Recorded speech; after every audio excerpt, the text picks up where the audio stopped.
All nutrients come from the sun or the soil. Vitamin D, the sunshine vitamin, is created when skin is exposed to sunlight. Everything else comes from the ground. Minerals originate from the earth, and vitamins from the plants and microorganisms that grow from it.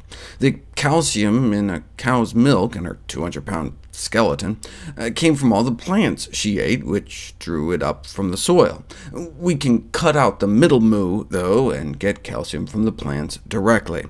Where do you get your protein? Protein contains essential amino acids, meaning our bodies can't make them, and so are essential to get from our diet. But other animals don't make them either.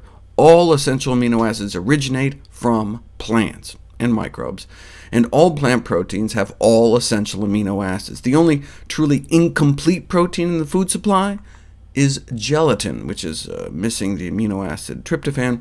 So the only protein source that you couldn't live on is Jell-O. As I covered previously, those eating plant-based diets average about twice the average requirement for protein. Those who don't know where to get protein on a plant-based diet don't know beans. Get it? That's protein quantity, though. What about protein quality? The concept that plant protein was inferior to animal protein arose from studies performed on rodents more than a century ago. Scientists found that infant rats don't grow as well on plants, but infant rats don't grow as well on human breast milk either. So does that mean we shouldn't breastfeed our babies?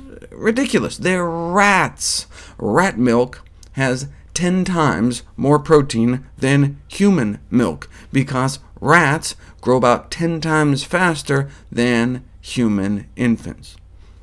It's true that some plant proteins are relatively low in certain essential amino acids, so about 40 years ago, the myth of protein combining came into vogue.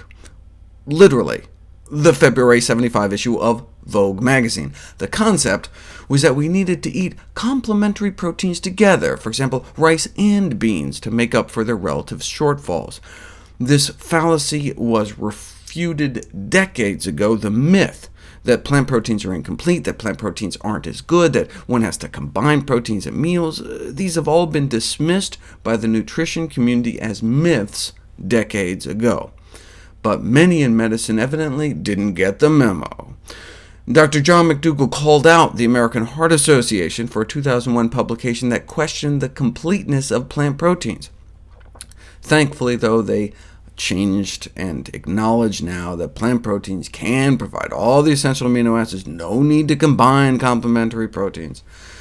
It turns out our body is not stupid. It maintains pools of free amino acids that can be used to do all the complementing for us, not to mention the massive protein recycling program our body has. Some 90 grams of protein is dumped into the digestive tract every day from our own body to get broken back down and reassembled, so our body can mix and match amino acids to whatever proportions we need, whatever we eat, making it practically impossible to even design a diet of whole plant foods that's sufficient in calories but deficient in protein.